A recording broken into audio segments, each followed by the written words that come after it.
രക്തം മണക്കുന്ന ഭയമാണ് മലയാളിക്ക് ആലുവ കൂട്ടക്കൊല. 2001 ജനുവരി 6-ന് ഇന്നേക്ക് കൃത്യം 25 വർഷം മുൻപ് ഒരു കുടുംബത്തിലെ 6 പേർ കൊല്ലപ്പെടുന്നു.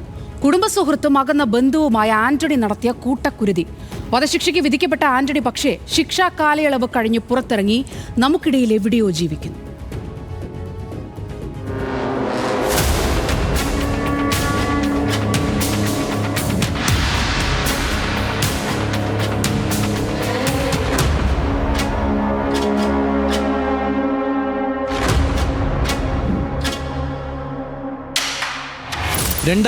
ജനുവരി 6 ആലുവ നഗരത്തിലെ വ്യവസായി മാഞ്ഞൂരാൻ അഗസ്റ്റിൻ, ഭാര്യ ബേബി, മക്കളായി ജോമോൻ, ദിവ്യ, അഗസ്റ്റിന്റെ അമ്മ ക്ലാര, സഹോദരി കൊച്ചുറാണി എന്നിവർ അതിക്രൂരമായി കൊല ചെയ്യപ്പെടുന്നു.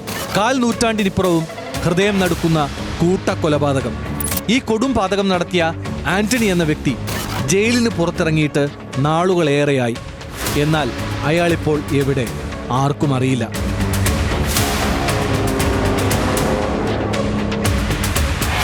അന്ന് 25 വർഷങ്ങൾക്ക് മുൻപ് ആലുവയിലെ സബ് ജയിൽ റോഡിൽ എന്താണ് സംഭവിച്ചത്? യുവാവായ ആന്റണിക്ക് വിദേശത്ത് പോയി പണം സമ്പാദിക്കണമെന്ന് അടങ്ങാത്ത ആഗ്രഹം. അതിന് കുറച്ചധികം പണം ആവശ്യമാണ്. ഈ പണം നൽകാമെന്ന് അകന്ന ബന്ധുവും വ്യവസായിയുമായ അഗസ്റ്റിന്റെ സഹോദരി കൊച്ചുറാണി വാക്ക് കൊടുത്തിരുന്നത്രേ. പണം വാങ്ങാനാണ് 2001 ജനുവരി 6-ന് രാത്രി ആന്റണി സെന്റ് മേരി സ്കൂളിന് സമീപം മാഞ്ഞൂരാൻ വീട്ടിലെത്തുന്നത്. പറഞ്ഞ പണം ഇപ്പോൾ തരാനില്ലെന്ന് കൊച്ചുറാണി ആന്റണിയോട് പറഞ്ഞു. ഇത് ആന്റണിക്ക് ഉൾക്കൊള്ളാൻ കഴിഞ്ഞില്ല. ഈ സമയം മാഞ്ഞൂരാൻ അഗസ്റ്റിനും ഭാര്യയും മക്കളും സെക്കൻഡ് ഷോയ്ക്ക് പോകാൻ തയ്യാറെടുക്കുകയായിരുന്നു.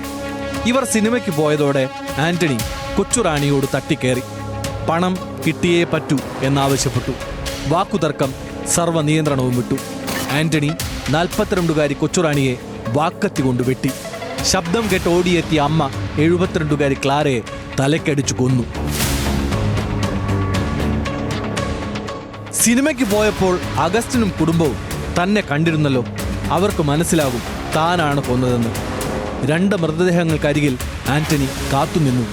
സിനിമ കഴിഞ്ഞെത്തിയ 47-കാരനായ അഗസ്റ്റിനെയും 42-കാരിയായ ഭാര്യ ബേബിയെയും മക്കളായ 14 വയസ്സുകാരനായ ജോമോനെയും 12 വയസ്സുകാരി ദിവ്യയെയും തലക്കടിച്ചു കൊന്ന ശേഷമാണ് ആന്റണി മാഞ്ഞൂരാൻ കുടുംബത്തിൽ നിന്ന് ഇറങ്ങിയത്. ആ വീട്ടിൽ പിന്നെ ആരും അവശേഷിച്ചില്ല.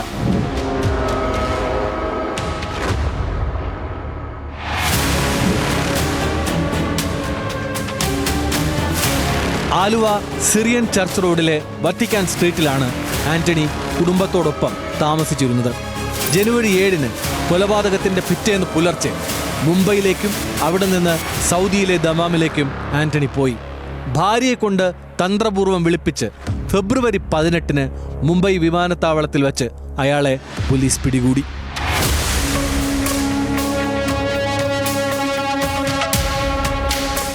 ഒരു വീട്ടിലെ എല്ലാവരെയും ഒരാൾ ഒറ്റയ്ക്ക് കൊന്നു തള്ളിയോ? നാട്ടുകാരും ബന്ധുക്കളുമൊക്കെ സന്ദേഹികളായി.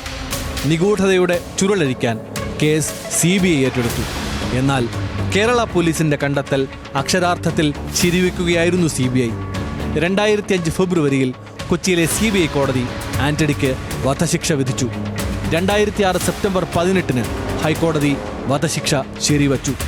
2009 വധശിക്ഷ സുപ്രീം കോടതിയും ശരിവച്ചു. പുനഃപരിശോധനാ ഹർജി തള്ളി. രാഷ്ട്രപതിക്ക് നൽകിയ ദയാഹർജിയും തള്ളി. ആന്റണിയെ തൂക്കിക്കൊല്ലാൻ പൂജപ്പുര സെൻട്രൽ ജയിലിൽ നടപടികൾ ആരംഭിച്ചു. 2014 ജസ്റ്റിസ് RM ലോഥയുടെ ഉത്തരവ് പ്രകാരം പുനഃപരിശോധനാ ഹർജി തുറന്ന കോടതിയിൽ വാദം കേട്ടു. ഇത് 2018 ആന്റണിയുടെ തലവര മാറ്റി. വധശിക്ഷ ജീവപര്യന്തമായി. വർഷങ്ങളോളം ഏകാന്ത തടവനുഭവിച്ച ആന്റണി അടുത്തിടെ ശിക്ഷാ കാലയളവ് പൂർത്തിയാക്കി പൂജപ്പുരയിൽ നിന്ന് ഇറങ്ങി. പിന്നെ പരിചയക്കാരും ആന്റണിയെ കണ്ടിട്ടില്ല. കൂട്ടക്കൊലപാതകം നടന്ന മാഞ്ഞൂരാൻ വീട് ഇന്നില്ല. അത് പൊളിച്ച് അവിടെ ഒരു ഷോപ്പിംഗ് കോംപ്ലക്സ് ഉയർന്നിരിക്കുന്നു. 4 നൂറ്റാണ്ടിനിപ്പുറവും ഭയത്തിന്റെ നിഴലായി ആലുവ കൂട്ടക്കൊല അവശേഷിക്കുന്നു. ആന്റണി അയാൾ എവിടെയാണ്?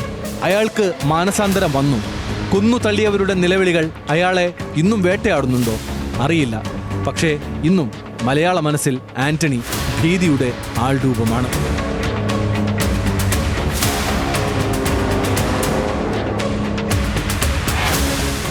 News desk news Malayalam.